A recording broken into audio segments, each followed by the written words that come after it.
Alright lads, get yourselves ready for some S-Class action. I'm at the front of the pack in third. Let's see what carnage occurs as we head into turn 1 at Indianapolis. Indianapolis is always one of the worst tracks for carnage, so hopefully it does not repeat itself. We go into the braking point and the Ford GT has been tagged ahead of us, but fortunately I was far enough up the grid, I wasn't caught up in it. And look at this, Honda NSX up in first place has got a bit of a margin on me already, but we've pulled away from third as it stands. Just about get through that corner and on the brakes a bit late, and you can see that I locked up slightly, but it looks like we've caught up with the Honda NSX just in front of us. We're coming through into the infield straight, running slightly over the white line. Well, I say slightly, but I mean quite a lot. And coming to the end of the straight, brake towards the start of that curb. Got a alternate layout here from... Actually, this is the layout that you play in Forza 4, if I remember correctly, but there are a lot more layouts in Forza 6. And look at this, I have caught up massively on the Japanese Honda NSX. Well, we're onto the oval now, and if I remember correctly, that car had a great launch on the start at the start of the race, and look at that. Actually, yeah, he's pulling away slightly. Actually, I can tuck into his slipstream. He isn't pulling away too much. Well, now he is. He's starting to pull away, and he swerves over to the left-hand side to try and get me out of his slipstream. But I'm not having any of that. So as we break into turn 1, get towards that tyre wall. I actually dirtied the lap there slightly. I thought you could get right up to that tyre wall, but clearly not. Go over to the left hand side, get in early for your apex and then power early. Not that early though, because you end up going wide and losing a lot of time. So I've lost about 200 feet there. But under braking, again, look at that, really pulling right up to the back of the Honda NSX once more. And it looks like it's going to be a really close battle between the two of us. We have got fairly matched cars, load of tyres on the track there.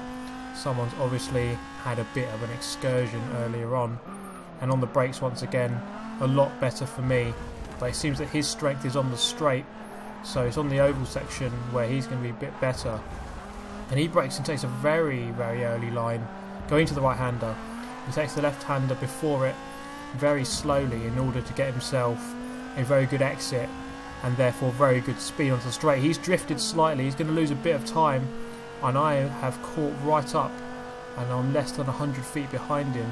How do we do around the final part of the oval?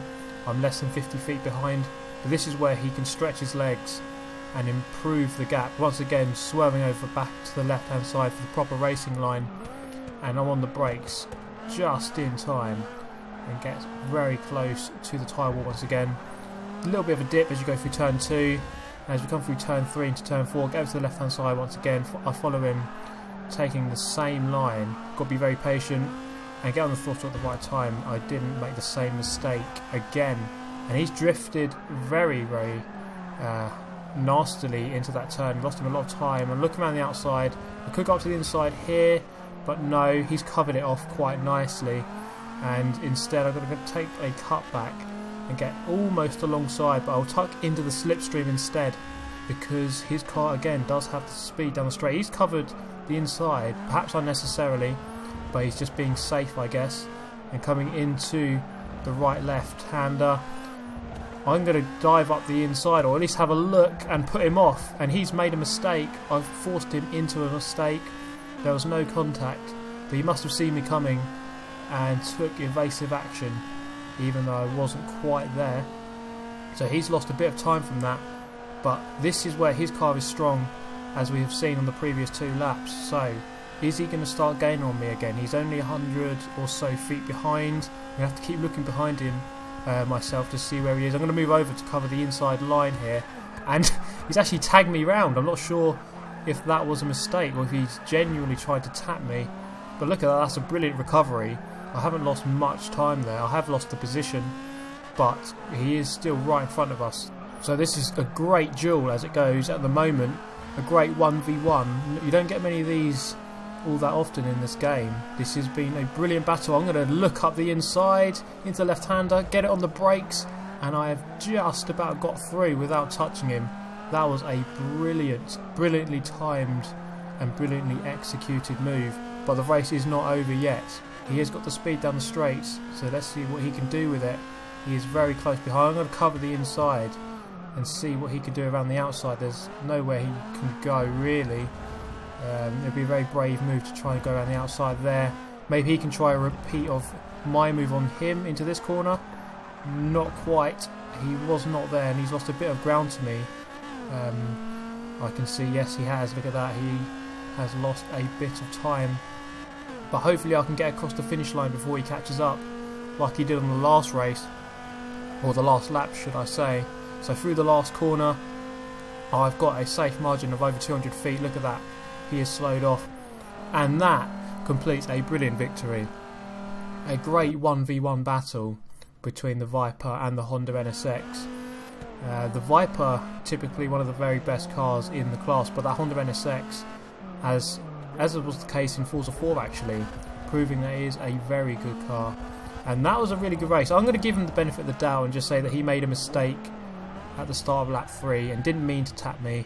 Maybe it was genuine, but I'd like to think that as a very fast racer, he probably knows what he's doing and maybe just made a mistake. Let's just hope that he made a mistake there.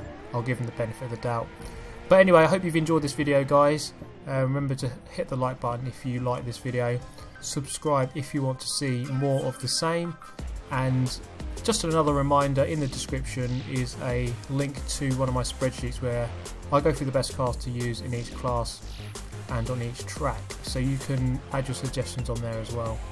But that's going to be all from me in this video. I hope you have enjoyed it. Subscribe if you want to see more, and I shall see you in the next one. Thank you for watching. Goodbye.